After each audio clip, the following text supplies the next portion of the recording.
Now then, Mr. Tyson Fury has been defying the odds since the day he was born. But not all his fights have been in the ring. Alcohol and cocaine addiction and a well-documented battle with mental health nearly resulted in suicide.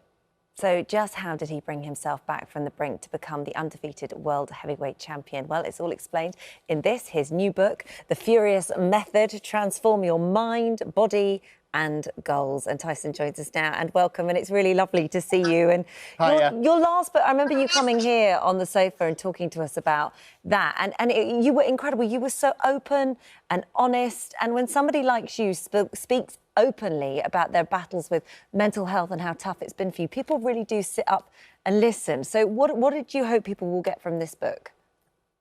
Well, like I said, the last book was a book of my life and my autobiography and how I got to that problem.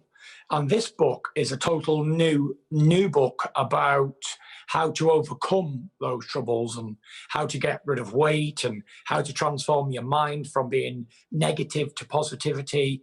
It gives, I think it's got 12 or 13 different chapters, rounds on how to think more positively and be a better person, basically, from my experiences as a person and as a sportsman. Oh, good Did gracious. you just It's a knockout. It's a knockout. You've taken down the world heavyweight champion in one move. That was fantastic. What are we balanced on? What did we fall off? It's on a table. It shouldn't thing, but I hit the table with my big hands. It's those powerful legs. Oh, it's things that you never thought were going to happen. It's just absolutely brilliant. As Holly said, what you are doing there, someone like you, sporting legend, from the outside, someone who's incredibly strong, to open up and show the weaknesses, which so many men are dreadful at doing, brought up to show no weakness, but you're happy to do that and happy to show that there is a way forward. But every bad story, has to start in the Badlands. And so how bad did it get, Tyson? It got pretty bad. I didn't want to live anymore. That was the feeling for quite a number of years. I attempted suicide. I attempted to drink myself to death. Every day was a terrible day for me. I didn't want to live, and I just couldn't put my finger on what it was. Because if you can put your finger on what it was, you just stop doing that thing, and then you seem to be better. But with mental health, it's not a disability that you can actually see. It was pretty dark days, when you give up hope to breathe and not want to live anymore. That's as dark as I think it could possibly be without ending it. And so what was the moment for you then? Because this was back in 2017, and I think it was around Halloween, wasn't it, that you said you had this epiphany? That's correct. I was out one Halloween night, Halloween 17. I was out with a couple of guys for a few drinks, and I had a moment of sanity. I came to my senses for 30 seconds. I looked around me, and all I could see was like young people, like college people and university people and stuff like that. And I'm thinking, these guys are at the beginning of their careers, hoping to go on and do things. I'm in the middle of mine, and I've nearly ended it all. I thought, now I need to go back to the drawing board and start fresh. And I can remember coming home that night in a massive skeleton suit, glow in the dark. And I took it off, and I was in my bedroom, and I just got on my knees and I started praying for help. And I was like, I can't do this on my own. I don't know what to do anymore. And the next morning I started to train. And I thought to myself that night, if I'm ever going to get well again, I'd have to start back training again. It was time to rebuild, pick myself up and rebuild and change habits and change the way I'm thinking and swap negative for positive feelings. And it wasn't easy. It wasn't an overnight process. It took me around about 18 months to start feeling right again.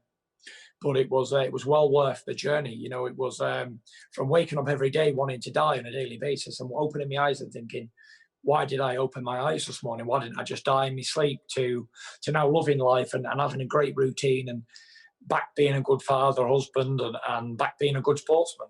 And like I say, I'm no one special. I'm just a normal person. And if I can transform my mind from being totally down and out and on self-destruct mode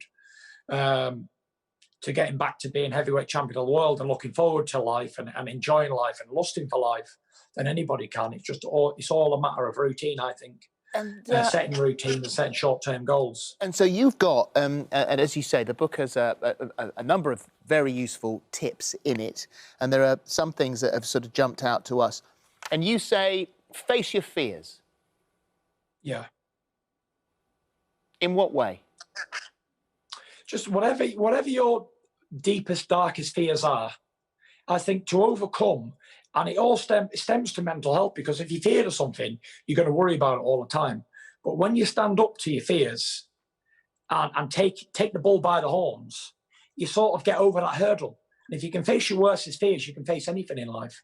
But also, now, some people are scared of spiders or scared of whatever they are, and as soon as they face them fears, they become tolerant to them. And also, throughout the book, I mean, you do like to have a laugh along the way. You know, you say that if you can't laugh your way through burpees, then you're in real trouble. And there's great humour within the book. And that's one of your other tips, is that, you know, you can be a kid again and you can play in life. That's OK.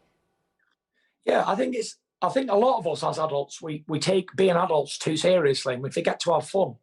And we forget to have a little downtime and have fun with other people. And sometimes our jobs and our lives and stress of everything living in the world catches up with us, and it sort of takes control. But when that moment comes and you step back, take a little break, have some downtime, have some fun, and recoup, start fresh. And you say go best or go home. Don't do second or third place in life. Now, that it's interesting, because there are a lot of kids at sports days, when you could have them, who you know, the schools say it doesn't matter, it's just taking part that's the important thing. So do you think you should be a winner? I think you need to be the best person that you can be. Try your best. And whatever you do, try your best. Taking part's fine, but as long as you be the best version of you can be, then I think that's a successful move for sure. Like when I go into a fight, I don't go into a fight just to take part. I go in to win. For me, it's go hard or go home. I don't do second place. And that's the mentality of a positive winner.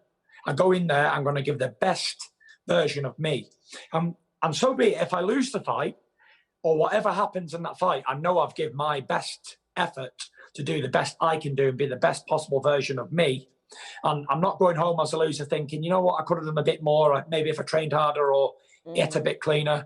I want to know that if I lose on the night, it means I've lost to a better person, and there's nothing I can do. I can accept losing to somebody who's better than me, but I would never be able to accept losing because I didn't put the effort in and I didn't turn up 100%.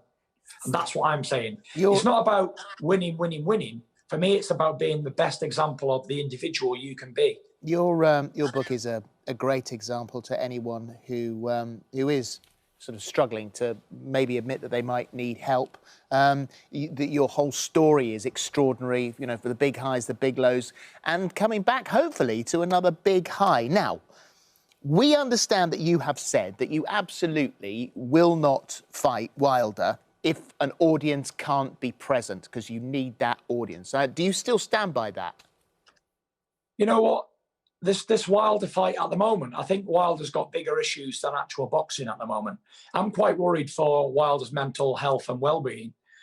Since the fight was quite a while ago, you know, it was February this year, earlier on. And, you know, we all don't want to be defeated after such a long time of being undefeated professionals. But there has to be a point where you accept defeat and move on. Wilder doesn't seem to be able to do that. He's holding all these malice feelings, and he's making all his excuses. And I'm quite concerned for his mental well-being after this defeat, because he's coming out with ludicrous statements. And I'm not sure what's going on. But like I say, I always say to anybody like that, I'm only a phone call away. And if I can help in any way, then I would give him the best advice I can. But to go on like he's continuing, it seems to me that the fight has really affected his mental well-being. Well, obviously, we don't know the state of Wilder's mental well-being, and we shouldn't really make any sort of great judgment on that. But you say you're planning to fight him this December in London. Your PR say that. There's no chance of that happening, is there? Because there's no way in December you're going to be able to have an audience. Well, I'm hoping to fight December the 5th, yes. I'm not sure if there's going to be an audience or not. If it's going to be behind closed doors, then it'll be behind closed doors. But so that's the part of the training. Sorry? You would do it behind closed doors? Yeah, I'd definitely do a fight behind closed doors, and we're hoping to fight December the 5th Wow. here back in the UK for the first time in 30 months. So, My gosh. return of the match. Well, good luck. Oh, look, it's gone and you've again. got- It's a knockout. Another knockout. He's gone down twice. This is my favourite interview we've ever done. Well done, you got tinned. Listen, you take care. Be careful when that fight does take place. This is the book that we're talking about in the meantime. The Furious Method, Tyson Fury, Transform Your Mind, Body and Goals. And lovely to see you. Love to your family as well. We love talking to you. Thank you very much, guys. All Thank right, you, mate. bye-bye.